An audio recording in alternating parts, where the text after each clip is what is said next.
Hey there, this is Pat Ennis of Ennis Legacy Partners. I'm here with co-hosts Walter Dial and Corby McGordon.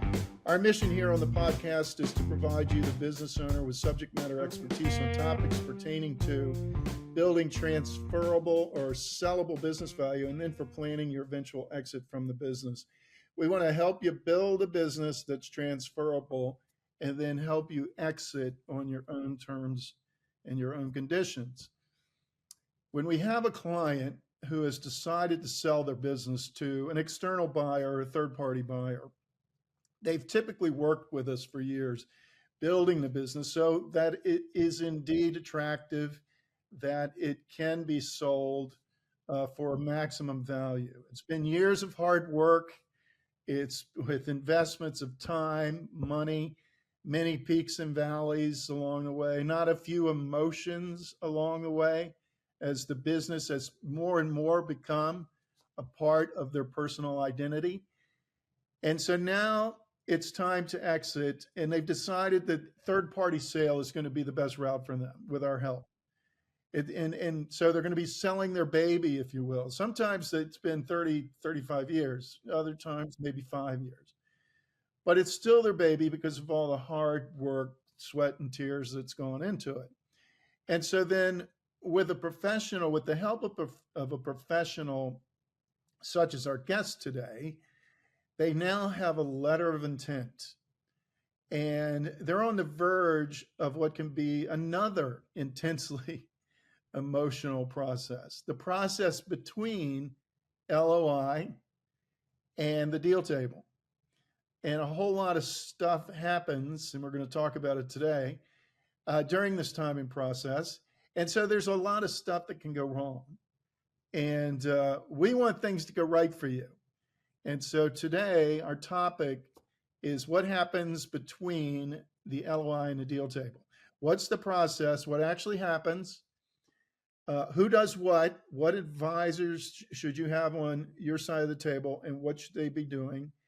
And then what should you be aware of and prepared for before entering the process, including the emotional challenges. And our guest today is investment banker, Todd Taskey of Potomac Business Capital, who I've known for 30 years, I think.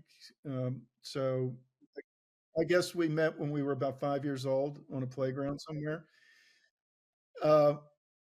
Todd has been in the biz for 20 plus years as an investment banker and M&A advisor.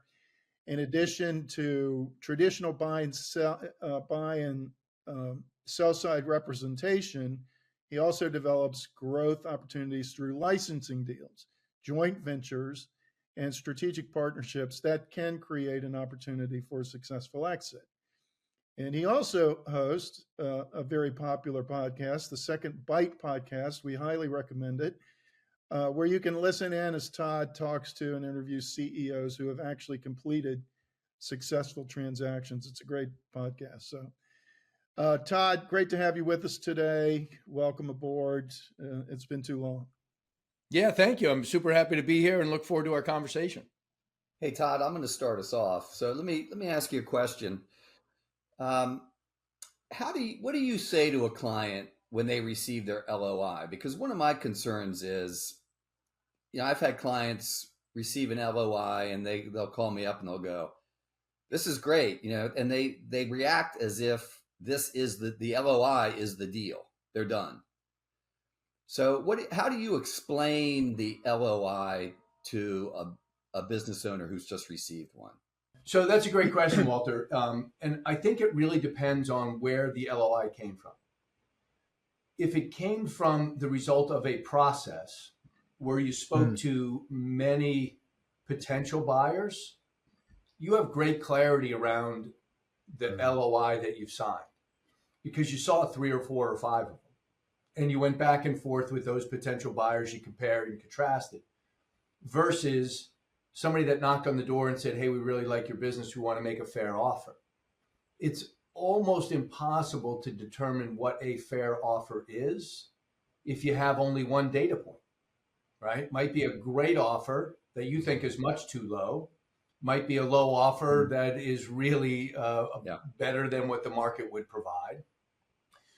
So that has a really big impact in how I would answer that question, if that's helpful. Because most of the folks that we work with, it's the result of a really good process where we want them to get the things that Pat mentioned, right?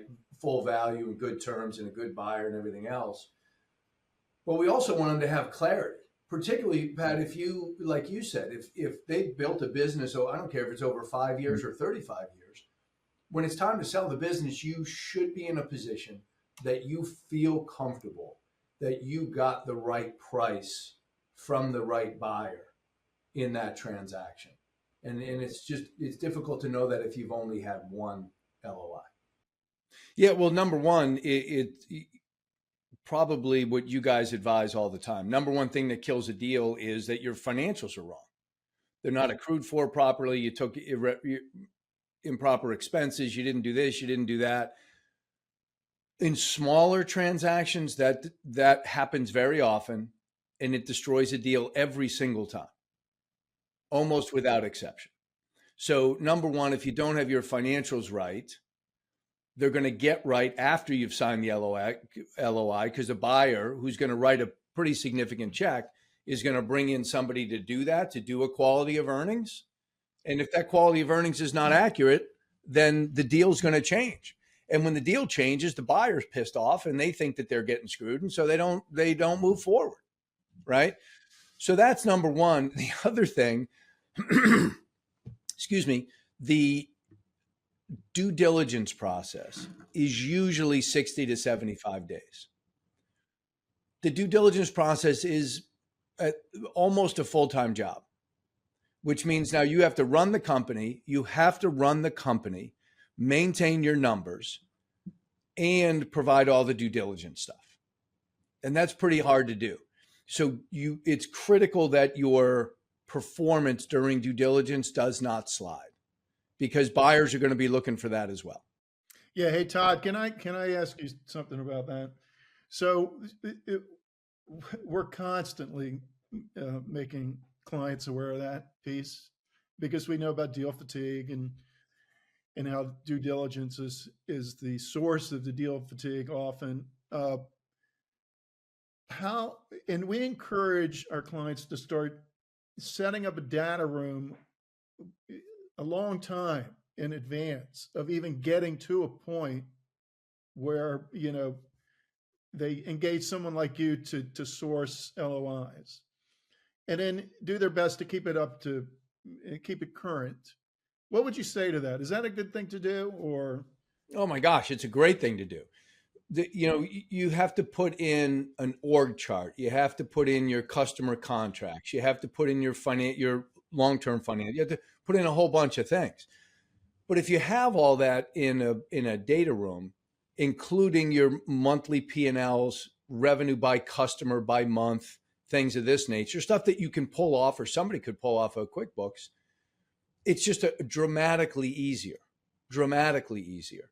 It also sends a strong signal to the buyer that, A, we have our act together, we're organized, we run a real business here, and this is how it goes. So if you have any inkling that you want to do that, you can do it before the process, like you guys encourage people to, when you can look good, look smart, and have it all organized. Or you can scramble during the 60 days where you'll look disorganized. You'll be playing catch up the entire time, and that just breeds frustration. Okay. And so during that due diligence process too, one more question. It's a full-time job and we tell them it's a full-time job, but you can't take your eye off the ball because it could impact final valuation. What can they expect from you, the investment banker, and the M&A attorney during this period where it's a full-time job for them? What can they expect you guys to be doing? Well, a lot of the work really falls to the buyer at this point. So it depends on, again, nobody gives any thought to the term certainty to close from the buyer. because they assume just anybody's going to be able to close, and that's not always the case. Professional groups being a larger strategic or a private equity backed group, they'll spend a couple $100,000 to get a deal done between legal and due diligence and accounting and everything else. So from that standpoint, they're quite committed to the process of getting a deal done, and they're going to make a significant investment in that, right? So from that perspective, that's where during the diligence process, it's a lot of feeding them that information. What's helpful, again, Pat, as you said, is to understand what they're going to be looking for and why, and how to present and organize that information intelligently. Right? Like as an example, I was talking with the client today, we're pre-LOI, and the buyer's asking about how much of your revenue is recurring and how much of it is project work. And my guy said it's about 50-50. But the project work is actually reoccurring revenue. A longtime client, they do media buying. A longtime client will take a 6-month project. And then at the end of that, they'll have another 6 month or another, and that's just the way that they operate. So not only does that not help him, it's actually not an accurate description of what the revenue really is to the buyer. So understanding the way to present material effectively makes everything a lot easier. Everything. Hey Todd, can I ask a question?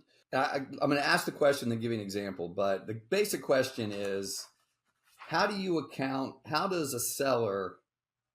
should a seller think about the possibility of economies of scale or other savings that the buyer is going to have? And here's the example. I had a really small government contractor. They had a single contract, but they had it forever. They were like the only people who could do it. And they were approached by a company he knew really, really well, who was larger, and they wanted that contract, and they wanted a couple of his people because of their expertise in that one area. So he was setting up a data room, and he said, well, I'm going to take my financials and I'm going to remove all the costs that I know this guy is going to be able to get rid of. And then I want a multiple of that. I mean, is that appropriate in any way? I'm just not, I told him, I said, well, yeah, there's going to be some savings for the buyer, but it's not like you're going to get the benefit of 100% of those. I just didn't know how that works in the real world. It's a great question. So let me take 2 steps backward. To Pat, to your introduction, you said that you want to help clients get a great deal on, with great terms and conditions that they're thrilled with. That doesn't happen. That's not an option for people. I'm sorry to say. The market dictates what value is. And then whatever you think your company is worth makes no difference to me. Doesn't make any difference to the buyer, doesn't make any difference to the market. I don't care how much you think your house is worth because you raised your kids there and it's full of memories. I don't care. I'm going to paint over all of those things as soon as I buy it. So what's important, and the reason I wanted to touch on this, because I've seen that destroy more small deals than anything else. I hear people say all the time, well, our business is very similar to this business and they traded for X multiple. So that I feel like that, or maybe a little bit more, is probably where we are. And they don't know anything about that business. That business is always much larger than theirs. If I had a client with one contract, I would find out where that interested buyer is right now. I would run over to his house and try to close that deal right now. The fact that you have one client is so much exposure. I know you've had them for 30 years.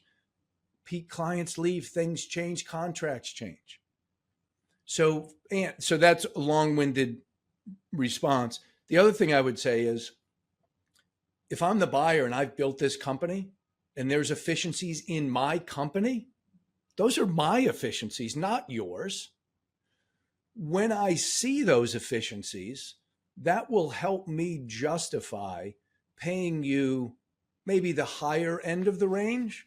If there's cross-sell opportunity, maybe I'll pay a little bit more. Maybe I'll add some to an earnout if we can get that and it fulfills itself.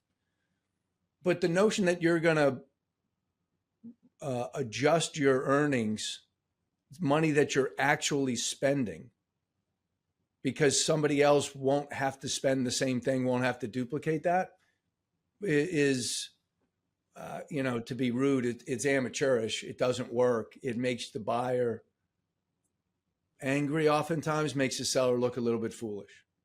Mm-hmm. Mm-hmm. Great. I appreciate that answer. Thank you. Yeah. Along that lines, even you mentioned in passing, like the potential buyer's response. A lot of owners that we know, their accountant does all the financial stuff, and the owner maybe is aware of it, but as long as they got cash in the bank, they're happy. Could you comment on how important is it that the owner actually understands how the finances of the business work and can communicate in confidence that this is why my P&L is like this. This is why my balance sheet shows this. This is how we generate money, how we grow. How does that factor into a buyer's perspective? That's a great question. In smaller deals, the story is very, very important. The story helps the buyer determine, do I want to buy it or not? And then the financials dictate the price and the terms. So most buyers want to know that what they're buying, the guy or the woman in charge of that has a good command of that business and understands that business, because it makes them more comfortable that the data they get through due diligence and the rest is going to be accurate. I've had plenty of clients that are not good on the financial side, but somebody better be. And it should be somebody that's been familiar with the company for a while, because you're going to need someone to get yourself to close. Mm-hmm. Yeah. Hey, Todd, can I ask you this is the burning question that is threatening to tear Ennis apart. Let's hear it. Yeah. Yeah. Pat I is wanna in this hear it too. rampage What? against EBITDA. So Corby and I were talking about it, and here's the way we look at it. Corby and I start with EBITDA, and we do that for a couple of reasons. One is we want to take out interest because we don't want to assume the capital structure of the buyer. We take out depreciation because that's not a good representation of capital needs. Then, so from that number, and we take out taxes because who knows what type of entity the buyer is going to be. Then we make an adjustment for the capital needs going forward, and we come up with what we believe is the cash flow benefit stream that the buyer can anticipate. Isn't that a good way to do it? Or in your world, you're in the real world. What do you guys do? Well, it's EBITDA. EBITDA drives everything. So that's it. And it's interesting because, as you know, EBITDA is harder to find and to really know from the outside world. So if you take a business, simple numbers, that's 10 million of revenue and they make 2 million of EBITDA, and they sell for 5 times EBITDA, that's $10 million. I don't know that. So when I read an article in whatever or online, I say, oh, these guys sold for one-time revenue and I should get one-time revenue.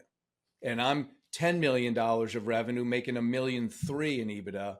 And so, that means somebody's got to pay like 7 times to get that business at the same number, right? Mm-hmm. So there's always something in there that you don't know.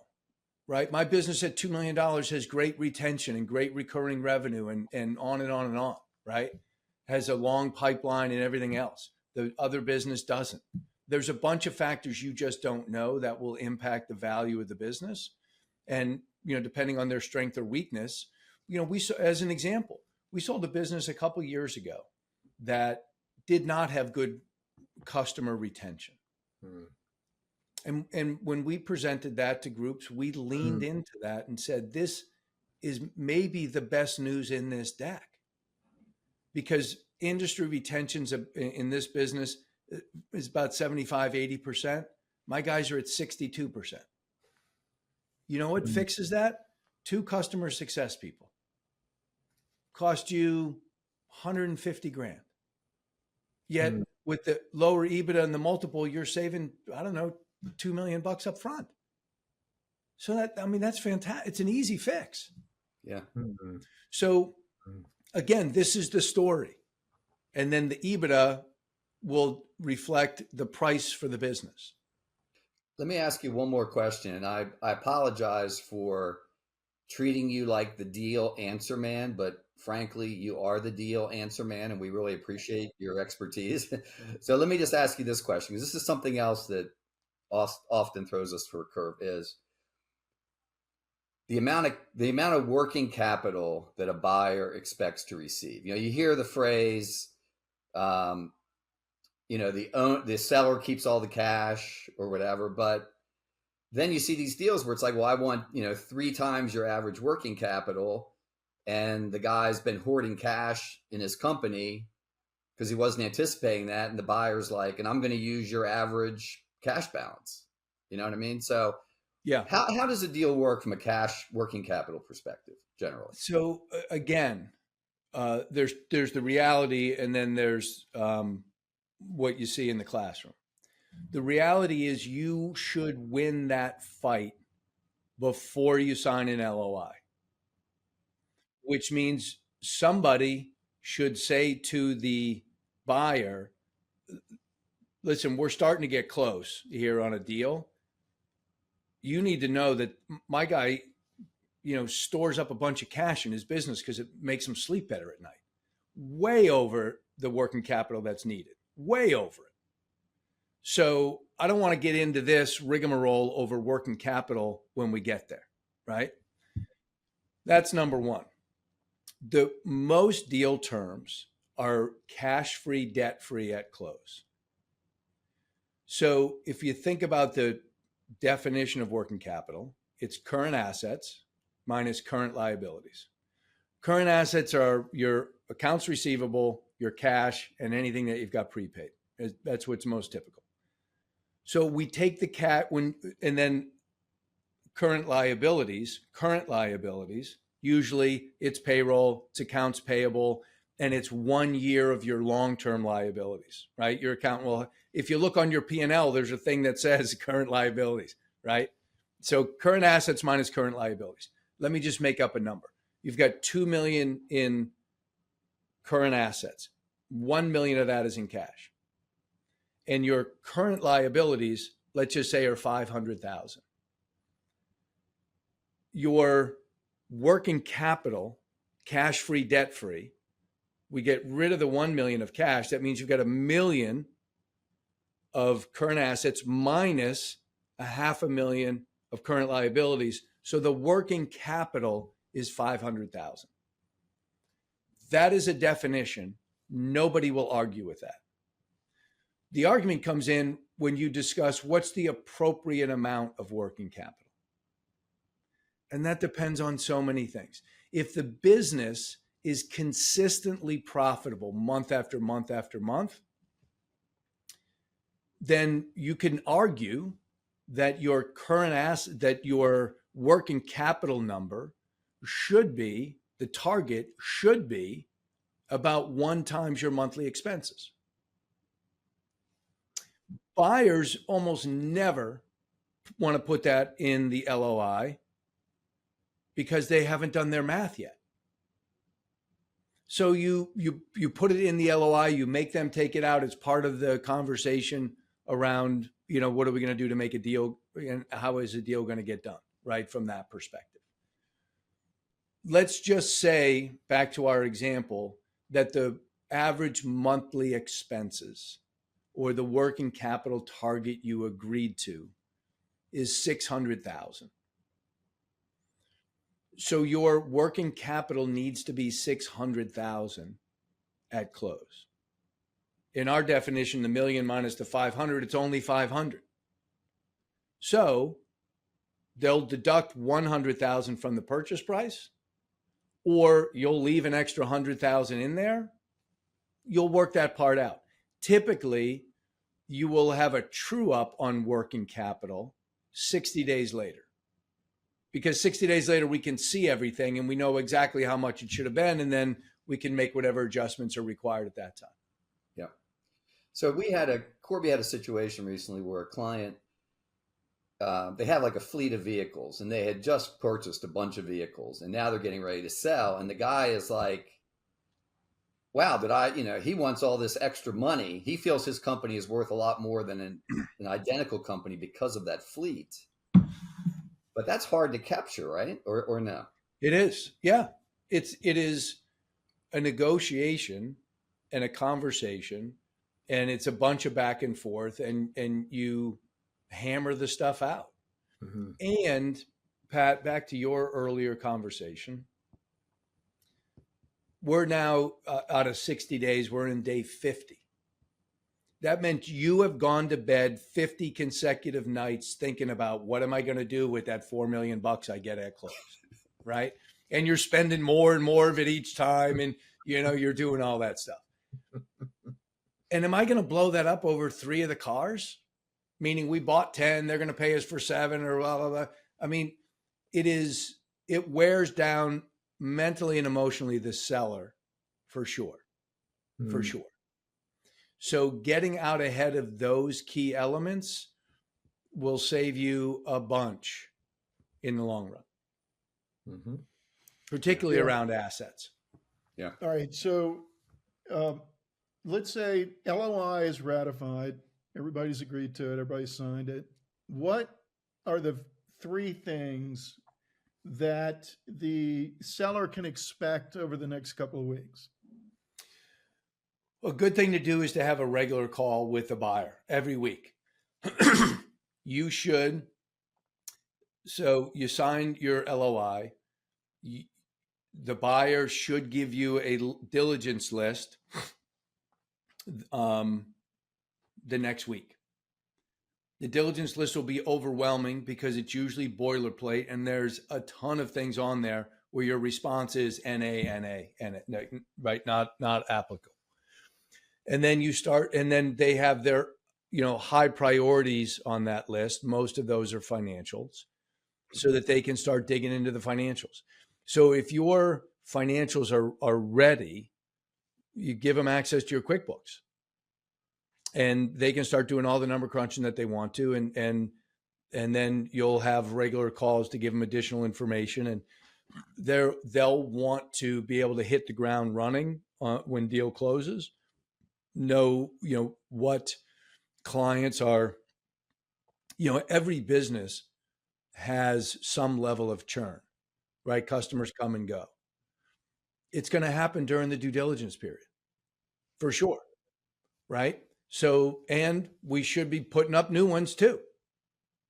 We just don't want the buyer to ever lose confidence in the business that they're buying.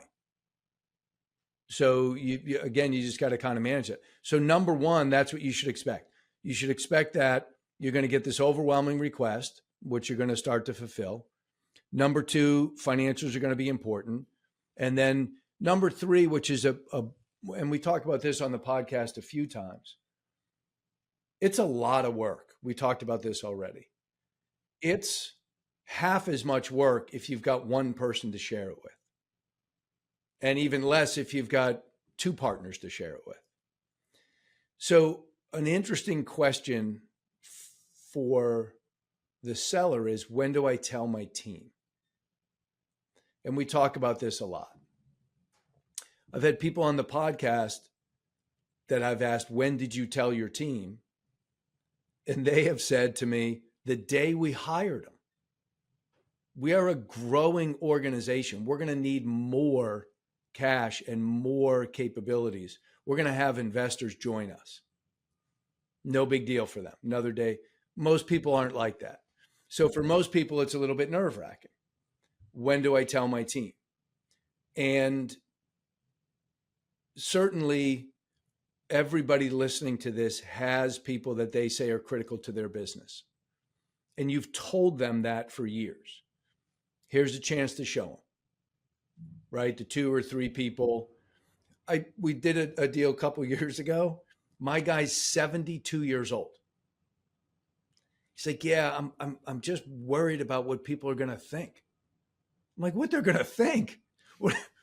You're 72, man. They will be thrilled that this is responsibly going into the hands of a great buyer. Mm-hmm. Right? So again, all of it depends on the story.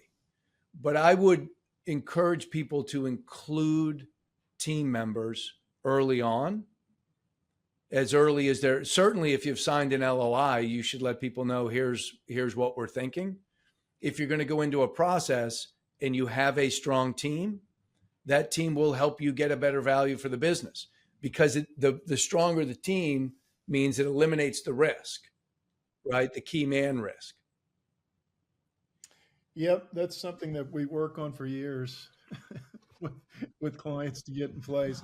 Okay, in closing, a couple of questions that are probably going to take you a few minutes to answer. What would you say, based on your experience, Todd, what are the toughest things for the seller during the process, and where are there, in regard to the deal table and deals blowing up, are there reasons that are reoccurring more than others? It's financials for sure. If you have your financials right and you have found a good match. We have a deal closed recently, and our seller was supposed to be about $1 million of EBITDA. They were less than that, 920, 930, some number like that. The buyer, who's a great buyer, didn't change the offer at all, because the fit was so strong, because so many of the other things, they would make up that amount. And because if the number's off, it blows up. Here's another thing that's critical in the LOI. A lot of times, Walter, is back to our example, the deal's it'll be expressed in the LOI. We're paying $10 million, 5 times 2 million of EBITDA, right? That's what quality of earnings has to prove out. Okay. I will guarantee you, we will not be 2.000. So what are we going to do? What if it's 1.96? If you change the deal, my guy's going to leave. That simple. I'll tell you that right now. And I think it's fair that if we come in at 2.07, I don't want my guy coming back to you saying, hey, I want 7 times 5. It's $350,000, right? What if we put a collar on that of, I don't know, 3%, 5%, let's pick a number that you are comfortable with as the buyer. So if it's 3%, that's 60 grand. So if it's 1.94, between 1.94 and 2.06, nothing changes. That will solve a problem from both the buyer and seller having that one conversation. Todd, do this as we wrap up. Describe why it's so important to have the right advisors during this period, and how you just don't want to go it alone. What advisors you want on your side of the table, what they should be doing, and why you should not go this alone. Yeah, it's funny, Pat, because anybody that's been through a transaction would tell you, I would never do this alone. And the 3 most important, you want to have a banker, you want to have an attorney, you want to have an M&A attorney. An M&A attorney is not somebody that has done M&A. An M&A attorney is somebody that only does M&A. I can't even tell you how important that is. The buyer reacts differently. The deal is smoother. Everything is better. And then you need to have a good finance team. If you have somebody in-house, great. If you need somebody, as an outsourced person. But with those three, and with a clear heart that I want to do this transaction, and I understand the value for my company is dictated by the market, like every other asset is derived. Keep in mind too, there's millions and millions of smaller businesses in America. The fact that you have built one, your listeners, that somebody's actually willing to write a significant check for, puts you in the very, very elite. There's plenty of guys that have sold their businesses for more, and women that have got bigger multiples, whatever it might be. But for you to accomplish that is a great final chapter to the story of your business life. And the fact that you can get a successful transaction is clearly worth whatever it will be in the fees it takes you to get there. Yeah, thanks again for joining us. This was fantastic. And as we close, two things. If someone wants to contact you, how can they do that? And then is there anything else you want to promote today other than the podcast, which I've already promoted? Maybe you'll say something else about it. But what do you want to promote, and how can people contact you? Yeah, so the best way to reach me, people can find me on LinkedIn. Last name is Taskey, Taskey, or at PotomacBusinessCapital.com. And, there's ways you can contact me there. So if I can be helpful and you want to reach out, terrific. Or any of these three gentlemen, you can reach me through them. Fantastic. Okay, listeners, if you want help maximizing the value of your business or planning for your eventual exit, you can contact us at Ennis Legacy Partners at ExitReadiness.com. You can contact us through the website very easily. Thank you for listening. And if you've benefited from today's episode, and I'm sure you have, please consider liking it and sharing it on social media. Until next time on the Exit Readiness Podcast, this is Pat Ennis, Walter Dial, and Corby McGordon signing off. Thank you.